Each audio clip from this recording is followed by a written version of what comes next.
बच्चों, मैं अजय चौरसिया आपका अपने YouTube channel maths by Ajay Chaurasia में स्वागत करता हूं। आप पढ़ रहे थे डॉक्टर हर्षरूप शर्मा जी की बुक से। टॉपिक था कॉनिक सेक्शन में सर्किल वृत्त की एक्सरसाइज 10B। पिछले वीडियो में आपने क्वेश्चन नंबर 12 तक सीख लिया है। क्वेश्चन नंबर 13 दिया हुआ, सिद्ध कीजिए वृत्त एक ये दिया हुआ तथा वृत्त ये एक दूसरे को स्पर्श करते हैं। स्पर्श करने वाले वृत्तों में पीछे मैंने एक क्वेश्चन लगाया था जिसमें दो वृत्त एक दूसरे को स्पर्श करते हैं। मैंने आपको कंडीशन बताई थी, दोनों वृत्तों के केंद्रों के बीच की दूरी उनकी त्रिज्याओं के योगफल के बराबर आ जाए तो हम कह देंगे दोनों वृत्त एक दूसरे को स्पर्श करते हैं।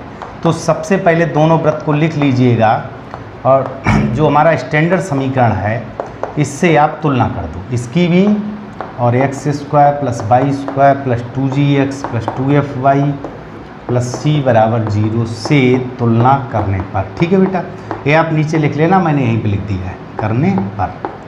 अब जब आपने तुलना किया तो ध्यान दीजिएगा 2g 2a तो g बराबर ये हो गया। ठीक है, 2f 4a तो f बराबर क्या हो गया 2a। देखो 2f 4a तो 2 दूनी 4 और c बराबर हो गया -3a²। सेम प्रोसेस यहाँ 2g के स्थान पे -8a तो g बराबर -4a हो गया। देखो बेटा 2g -8a, 2f -6a तो f बराबर क्या हो गया -3a और c इक्वल हो गया 7a²। सिंपल। अब आपको क्या करना है, इसका केंद्र लिखना है, केंद्र जिसको हम C1 कहेंगे। -g -f तो -a और -2a। Clear, -g -f।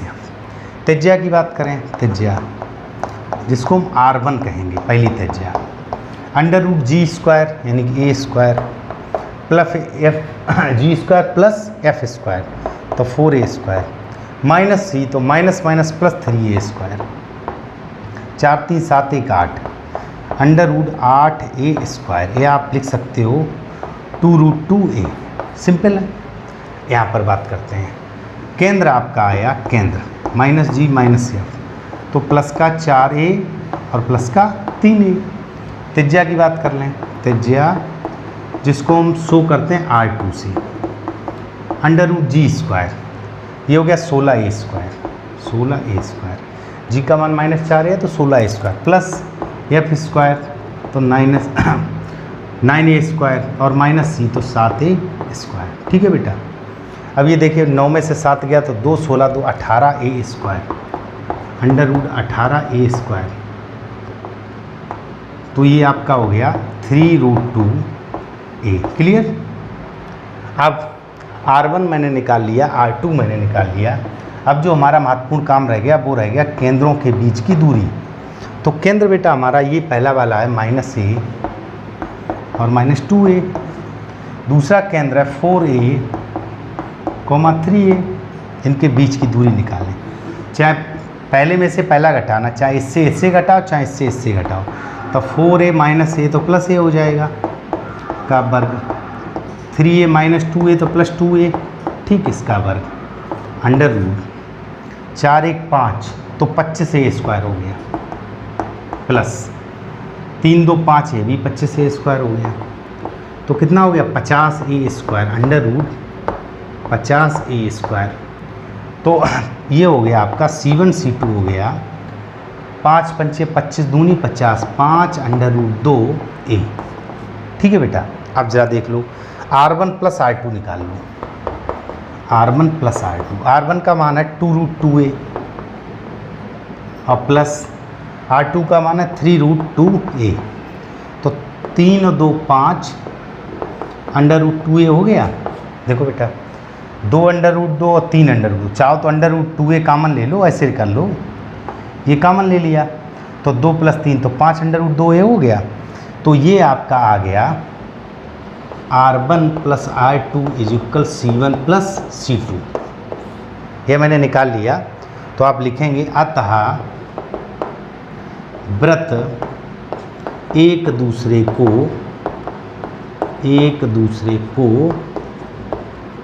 स्पर्श करते हैं। बिल्कुल सिंपल है, नोट करिएगा। देखो बेटा आगे चलते हैं। इन्होंने कहा कि वृत्त ये इतना तथा वृत्त इतना सकेंद्री है तो के का मान, इसका मतलब दोनों का केंद्र एक ही है। सकेंद्री मतलब एक ही केंद्र पर दोनों वृत्त बन रहे हैं, जैसे पीछे एक क्वेश्चन किया था। तो सबसे पहला काम है बेटा हम दोनों का केंद्र निकालें, plus 2gx plus 2fy plus c बराबर 0 से तुलना करने पर, ठीक है, से तुलना करने पर, ठीक। जब मैंने तुलना किया तो 2g के स्थान पे -3 है, ऐसे देख लो 2g -3 है तो g हो गया -3/2। 2f आपका k है तो f हो गया k/2, ठीक है। c की आवश्यकता नहीं, चूंकि केंद्र की बात है तो इसका केंद्र हो गया -g, तो माइनस माइनस प्लस 3/2 और माइनस का k/2, ठीक है। बात अब यहाँ ध्यान देना, 4x² दिया आपको, पहले ही मैंने बताया था कि x² y² का गुणांक 1 होना चाहिए, तो 4 का भाग दे दो, x² plus y² minus 3x minus 1/4y और माइनस 9/4 बराबर 0। अब आप इसकी तुलना करो, x² plus y² plus 2gx plus 2fy plus c बराबर 0 से तुलना करने पर,